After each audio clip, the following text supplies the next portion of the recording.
ஆகமம் அதிகாரம் 34 வசனம் 1. லேயாள் யாக்கோபுக்கு பெற்ற குமாரத்தியாகிய தீனாள் தேசத்து பெண்களை பார்க்க புறப்பட்டாள். வசனம் 2. அவளை ஏவியனான ஏமோரின் குமாரனும் அத்தேசத்தின் பிரபுவுமாகிய சீகேம் என்பவன் கண்டு அவளை கொண்டு போய் அவளோடே சயனித்து அவளை தீட்டுப்படுத்தினான். வசனம் 3. அவனுடைய மனம் யாக்கோபின் குமாரத்தியாகிய தீனாள் மேல் பற்றுதலாயிருந்தது. அவன் அந்த பெண்ணை நேசித்து அந்த பெண்ணின் மனதுக்கு இன்பமாய் பேசினான்.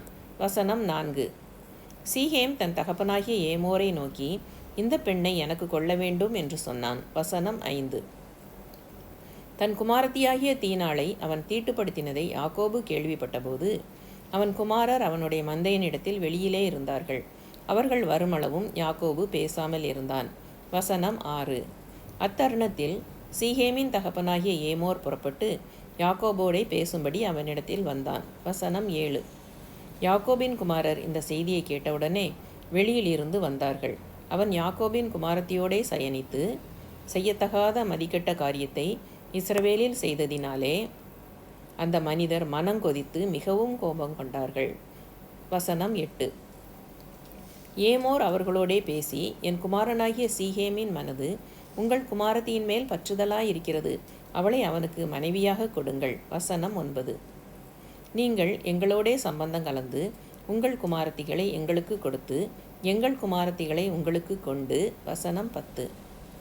எங்களோடே வாசம் பண்ணுங்கள், தேசம் உங்கள் முன்பாக இருக்கிறது, இதிலே குடியிருந்து வியாபாரம் பண்ணி பொருள் சம்பாதித்து அதை கையாண்டு கொண்டிருங்கள் என்றான். வசனம் 11.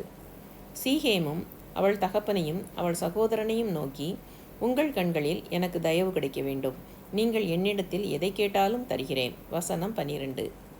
பரிசமும் வெகுமதியும் நீங்கள் எவ்வளவு கேட்டாலும் உங்கள் சொற்படி தருகிறேன், அந்த பெண்ணை மாத்திரம் எனக்கு மனைவியாக கொடுக்க வேண்டும் என்றான். வசனம் 13. அப்பொழுது யாக்கோபின் குமாரர் தங்கள் சகோதரியாகிய தீனாளை சீகேம் என்பவன் தீட்டுப்படுத்தினபடியால் அவனுக்கும் அவன் தகப்பனாகிய ஏமோருக்கும் வஞ்சகமான மறுமொழியாக. வசனம் 14.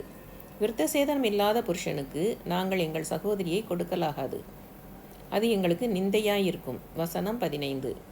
நீங்களும் உங்களுக்குள் இருக்கும் ஆண்மக்கள் யாவரும் விருத்தசேதனம் பண்ணப்பட்டு எங்களைப் போலாவீர்களானால் நாங்கள் சம்மதித்து. வசனம் 16. உங்களுக்கு எங்கள் குமாரத்திகளை கொடுத்து உங்கள் குமாரத்திகளை எங்களுக்கு கொண்டு உங்களோடே குடியிருந்து ஏக ஜனமாயிருப்போம். வசனம் 17. விருத்தசேதனம் பண்ணிக்கொள்வதற்கு எங்கள் சொல் கேளாமற் போவீர்களானால் நாங்கள் எங்கள் குமாரத்தை அழைத்து கொண்டு போய்விடுவோம் என்று சொன்னார்கள். வசனம் 18. அவர்களுடைய வார்த்தைகள் ஏமோருக்கும் ஏமோரின் குமாரனாகிய சீகோமுக்கும் நலமாய் தோன்றினது. வசனம் 19. அந்த வாலிபன் யாக்கோபுடைய குமாரத்தின் மேல் பிரியம் வைத்திருந்தபடியால் அந்த காரியத்தை செய்ய அவன் தாமதம் பண்ணவில்லை. அவன் தன் தகப்பன் வீட்டார் அனைவருக்குள்ளும் மேன்மை உள்ளவனாய் இருந்தான். வசனம் 20. ஏமோரும் அவன் குமாரன் சீகேமும் தங்கள் பட்டணத்து வாசலில் வந்து தங்கள் பட்டணத்து மனிதரோடே பேசி.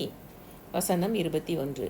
இந்த மனிதர் நம்மோடே சமாதானமாயிருக்கிறார்கள், ஆகையால் அவர்கள் இந்த தேசத்தில் வாசம் பண்ணி இதிலே வியாபாரம் பண்ணட்டும், அவர்களும் வாசம் பண்ணுகிறதற்கு தேசம் விஸ்தாரமாயிருக்கிறது, அவர்களுடைய குமாரத்திகளை நமக்கு மனைவிகளாக கொண்டு நம்முடைய குமாரத்திகளை அவர்களுக்கு கொடுப்போம்.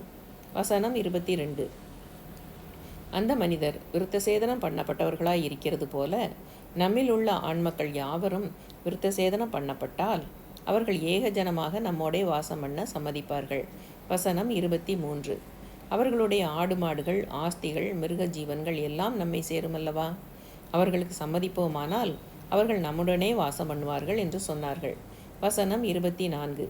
அப்பொழுது ஏமோரின் பட்டணத்து வாசலில் புறப்பட்டு வரும் அனைவரும் அவன் சொல்லையும் அவன் குமாரனாகிய சீகேமின் சொல்லையும் கேட்டு அவனுடைய பட்டணத்து வாசலில் புறப்பட்டு வரும் ஆண்மக்கள் யாவரும் விருத்தசேதனம் பண்ணப்பட்டார்கள். வசனம் 25. 3ஆம் நாளில் அவர்களுக்கு நோவெடுத்து கொண்டபோது யாக்கோபின் குமாரரும் தீனாளின் சகோதரருமான சிமியோன் லேவி என்னும் இவ்விரண்டு பேரும் தன் தன் பட்டயத்தை எடுத்துக்கொண்டு துணிகரமாய் பட்டணத்தின் மேல் பாய்ந்து ஆண்மக்கள் யாவரையும் கொன்று போட்டார்கள். வசனம் 26. ஏமோரையும் அவன் குமாரன் சீகேமையும் பட்டயக்கரக்காலை கொன்று சீகேமின் வீட்டிலிருந்த தீனாளை அழைத்து கொண்டு போய்விட்டார்கள். வசனம் 27. மேலும் யாக்கோபின் குமாரர் வெட்டுண்டவர்களிடத்தில் வந்து தங்கள் சகோதரியை அவர்கள் தீட்டுப்படுத்தினதற்காக பட்டணத்தை கொள்ளையிட்டு. வசனம் 28. அவர்களுடைய ஆடு மாடுகளையும் கழுதைகளையும் பட்டணத்திலும் வயல்வெளியிலும் இருந்தவைகள் யாவையும். வசனம் 29. அவர்களுடைய எல்லா தட்டுமுட்டுகளையும் எடுத்துக்கொண்டு அவர்களுடைய எல்லா குழந்தைகளையும் ஸ்திரீகளையும் சிறைப்பிடித்து வீட்டில் இருந்த எல்லாவற்றையும் கொள்ளையிட்டார்கள். வசனம் 30.